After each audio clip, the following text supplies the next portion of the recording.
Also, Art Sr. had problematic ways of discreetly opposing the matriarchal authority of the Newman family. Throughout the house, he kept bourbon bottles hidden. He would take a few shots from a bottle in his closet after he got home from work. Other times, he would sneak down to the basement to drink and smoke cigarettes, usually pretending to check on the water heater. On certain occasions, Art Sr. would more vehemently object to Tessa's demand for flawless domesticity. Tess would set the table with exquisite china and an iron tablecloth, the kids would be dressed to the nines, and Art Sr. would be seated at the head of the table in his filthiest, rattiest attire. Something like this might cause parents to shout at each other. Paul recalls a time when Tess snatched a sizable picture frame from the wall and threw it directly over her spouse. Art Sr. was left wandering the streets with the frame around his neck. Paul is aware that he has been erecting barriers around himself for a very long time as a result of these family dynamics. Barriers that made it challenging for him to express his emotions and interact with others. He questions whether any of these problems were caused by his father's alcoholism, his inability to communicate, Paul's excessive drinking, and the awful addiction issues his first son, Scott, experienced. In the sections that follow, we'll discuss this and other topics as Paul blunders his way into acting, marriage, and parenting in short succession. Every laundry comes with a free beer. Newman had a solid work ethic all the time. While he did spend some time working at his father's sporting goods company, he preferred being on his own. He even earned $40 per week selling Fuller brush door to door. That's right, at the age of just 13, Paul was selling brushes and brooms to women who were looking for something to do. Newman enjoyed sports as well, but for the bulk of his youth and adolescence, he was extremely underweight, barely breaking the 100-pound threshold.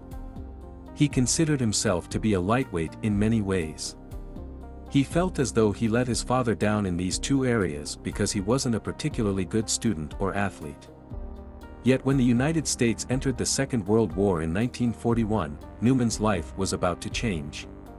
His 17th birthday was barely around the corner when he enrolled at Ohio University. He joined the Navy as well, knowing that was when he would be formally called to duty. Newman attempted to become a pilot but failed the exams. He was forced to accept the roles of rear gunner and radioman. He received his training in Hawaii, spent some time in Guam, and was then transferred to Saipan shortly after a bloody combat.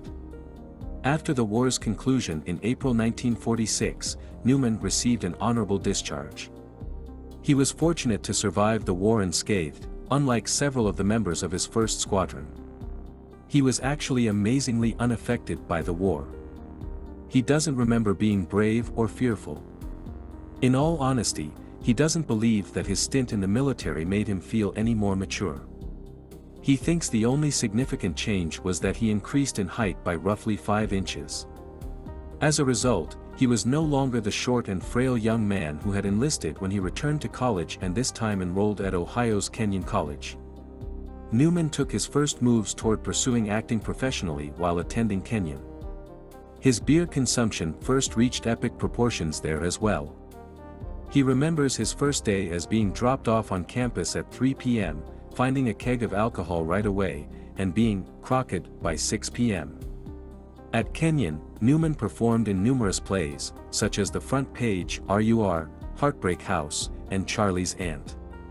His portrayal of Petruchio in Shakespeare's raunchy farce The Taming of the Shrew, in particular, captured the attention of certain viewers. Yet he never thought his acting was exceptional. In actuality, he had no interest in performing. He took pleasure in the planning, the set construction, and the teamwork. But acting itself didn't excite him much, which is another reason he believes he turned to alcohol so heavily. Drinking's unpredictable nature and energy were far more alluring. In light of this, Newman does not feel most proud of his on-stage exploits while reflecting on his time at Kenyon. Instead, it's his laundry company. People who knew him at the time believed that Newman's plan to open a laundry business on the main street of the community was doomed to failure. Nonetheless, he had a fantastic hook for luring students to the establishment. You might get a free beer if you brought your clothing with you. If your clothes aren't becoming to you, "You should be coming to me," was one of his catchphrases. By the time he left Kenyon, Newman's Laundry had not only become profitable but had also eliminated every other student laundry service. He was able to sell the business before he left the area. "That was my genuine success story at college," according to Newman. At least one Paul Newman classmate at Kenyon University portrays the budding actor as somewhat wicked. He claimed that Paul was not only ambitious but also the most drunk and promiscuous guy on college. The memories of Newman himself don't exactly disprove the Hellraiser stereotype. But in terms of sexual connections, he wouldn't meet someone he felt he could genuinely talk to until after graduation. Jackie Witt was that person. After graduating, Paul left Kenyon to join a summer stock theater company in Williams Bay, Wisconsin, where he first met Jackie. Paul fell head over heels in love with Jackie, another one of the players, and the two were soon married and expecting their first child. Suddenly, the unexpected occurred. Paul's father was given the incurable cancer diagnosis in January 1950. With few other options, the couple relocated to Shaker Heights, where Jackie struggled to avoid Paul's irate mother while Paul volunteered at the family's sporting goods store. In May 1950, Art Sr. eventually passed away. Since then, Paul has questioned whether or not he benefited in any way from his father's upbringing. The most he can say is that through him he learned a little bit of morals. Yet he didn't receive emotional support or a sense of self from either of his parents. As he went on with his life, Paul would struggle with it indefinitely. Paul had limited acting job in Cleveland performing TV commercials, but he felt the desire to leave his hometown. He made the decision to submit an application to the Yale School of Drama because he still had some time before the GI Bill school benefits ran out. He was actually considering earning a master's degree in directing as a backup plan in case acting gigs dried up. After all, he was going to become a father. Yet, there wasn't much planning going on at the moment. Merely a feeling that you should move on, if not flee. Paul was accepted by Yale.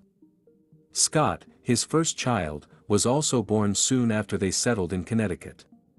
But Paul could already feel his disconnection from his marriage and from his parental responsibilities. He felt as though Jackie and him were separated by a wall and that he was failing miserably. He therefore immersed himself in his classes. Every day at Yale, there was a lot of work to be done. The fact that Paul was chosen for the role of Beethoven may have been the most significant outcome. In addition, he was assigned the production's most glamorous role, Carl Beethoven, the cunning nephew of the illustrious composer. A first-year student rarely received what was effectively the major role. Additionally, Paul's performance wasn't ignored. Paul was approached backstage by one of Broadway's top talent agencies. After only 8 months with Yale, Paul was soon taking day visits to New York and was prepared to devote his complete focus to the city. How did I get through that test? Paul Newman was constantly bothered by this query. The audition he's referring to was for the Actors Studio, a daring new acting school that at the time boasted alumni like Ben Gazzara, Marlon Brando, Geraldine Page, and James Dean. Indeed, Brando was already regarded as an alumnus when Newman arrived, and his notoriety was one of the factors that contributed to the school's reputation as a star-making institution. The top performers of his period were studying under the renowned teacher Lee Strasberg, and Newman was among those who were accepted. Newman was perplexed yet and was certain that his lack of talent was apparent to the other pupils at the institution. He mostly kept his distance and observed. He understood how the best performers might accomplish their goals with little more than their actions and intentions. He would have to wait another 30 years before truly reaching that level, in his opinion. 1953 had only begun when this occurred, and Newman's life was about to undergo another significant change. Paul was chosen to play Picnic on Broadway. Although he was anxious to play the lead, he was initially cast in a supporting role. Although he would have liked to, the director informed Newman that he lacked the risky sexual energy needed for the major role. Paul was nonetheless given the role of the lead's backup. Paul would discover within himself, while working on the play, that dangerous sexual energy. It was a quality that Joanne Woodward, another cast member, would bring out in him. Paul and Joanne instantly clicked with one another. Joanne gave birth to a sexual creature, according to Newman's memory. Paul was the enthusiastic pupil, and she was the teacher. They started meeting up for trysts all over New York City soon after. Indeed, Paul eventually received the main role in Picnic, which helped to establish his career and garner him a ton of attention. Of course, there was a cost involved. For 4 more years, Newman was wed to Jackie and they had 2 more daughters, Susan and Stephanie, but their relationship only grew more tense as Paul's schedule expanded. He began visiting Hollywood, and he continued seeing Joanne. He calls his lack of decision-making during this time horrendous. There was remorse. But because of their intense attraction to one another, the relationship between Paul and Joanne persisted. Newman's star was rising swiftly. Nonetheless, this was also not an easy situation. Although Paul was in high demand in Hollywood, he frequently had to compete with James Dean, another attractive young star of the era, for assignments. Sadly, Dean was killed in a vehicle accident in September 1955, therefore Newman took over at least 2 of the parts Dean was supposed to perform. One was Rocky Graziano's portrayal of himself in the movie Someone Up There Likes Me, and the other was a live TV broadcast of Ernest Hemingway's The Battler. Much praise was given to Newman for both of these performances, although it's still unclear how much, if any, of his early success can be attributed to Dean's passing. Even if his career had progressed a little more slowly, Newman is somewhat confident that it would have been the same. Contrarily, everything was moving pretty quickly, and by 1957, Newman was appearing in major motion pictures like The Long, Hot Summer and Cat on a Hot Tin Roof, sharing the screen with A-list actors like Orson Welles and Elizabeth Taylor. The Long, Hot Summer was the movie in which Paul and Joanne Woodward worked together once more. This influenced Newman to separate from Jackie and wed Joanne in 1958, which happened concurrently. Paul and Joanne stayed together until his death in 2008. Being able to be with Joanne in public was a new life and a relief. Paul and Joanne would give birth to Nell, their first child together, in a few years. Lissy, the third daughter, was born in 1961, and then Clea was born in 1965. The entire Newman family would be going to the movie Paul was making this time. But even with the birth of his 6th kid, Paul would never fully figure out how to be a father. Paul Newman didn't always enjoy his fame and success. He was constantly wary. He may have reacted negatively to the attention because to his connection with his mother and the decorative boy side of himself that was developed at the time. He had to question whether all the attention was coming from his talent or from his attractive appearance and piercing blue eyes.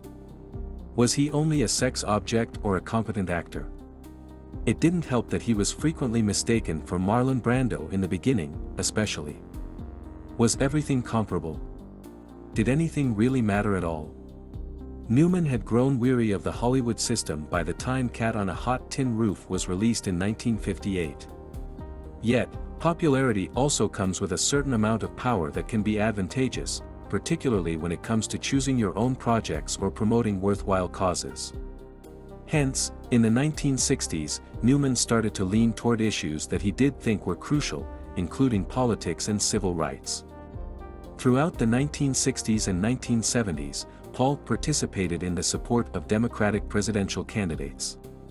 You may say that his selection to the United Nations Conference on Nuclear Disarmament in 1978 marked the culmination of his involvement. Newman first experienced the rush of racing in the 1960s, primarily thanks to his work on the 1969 film Winning. Having picked up the necessary skills during production, Newman remained active in auto racing for the remainder of his life. He finally founded the Newman/Haas racing team in 1983, and with the help of renowned racers Mario Andretti and Michael Andretti, the team went on to win over 100 championships. There was a sinister side to fame, even while it enabled these kinds of noble undertakings, particularly when films like Butch Cassidy and the Sundance Kid became huge box office successes. As Scott, Paul's first child, grew older, he inevitably became interested in his father's line of work. Nonetheless, it may be both a career benefit and a curse to be the son of one of Hollywood's biggest and most attractive movie stars. Unfortunately, Scott struggled with addiction for a very long time before he overdosed and died in 1978. Paul openly considers whether pursuing a different career would have been better for his children. He also acknowledges that he never felt instinctively inclined to be a father. He occasionally claims to be anesthetized, unable to experience highs and lows, unable to access certain emotions, and unable to be open and honest with loved ones. He has just started to really address it as he reflects on his life. He is aware that he hasn't always acted in his children's best interests. Moving them around as his job required might not have been a good idea. He tried to make wiser decisions as he grew older. He also sought out psychiatric assistance and would discuss his wife, his children, and his drinking with his therapists. He could be able to mature more into an adult. He quit drinking hard liquor and switched to beer instead, but he still occasionally drank up to a case of beer every day. The drinking, according to Joanne, used to be the misery of our lives for a while, but it eventually decreased to just a small glass of wine at night. The fact that Newman has a drinking problem may be the reason why he believes his performance in the 1982 movie The Verdict to be his greatest. The ideal part for him to play, at least. Some claim that Paul read just 2 scripts and knew he was the appropriate actor for the roles. One of them was The Hustler from 1961, in which he portrayed the slick-talking pool shark, Fast Eddie Felson. The other was The Verdict, in which he portrayed Frank Galvin, a part-time lawyer who struggles with alcoholism and fights a large hospital in court. With The Verdict, Newman was finally able to embody the effortless acting style that he had long admired in others at the actor's studio. He claims that with this role, he was able to have pleasant emotional moments for the first time in a movie. Sidney Lumet, the film's director, thinks that Paul had been waiting for someone to test him and stretch his abilities to a certain extent. That's what happened with The Verdict, and in his opinion, it caused Newman to reveal things about himself while filming the movie, which is what great acting is all about.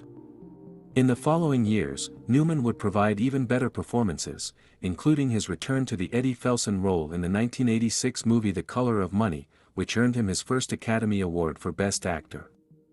The 1980s would also see a turn toward philanthropy.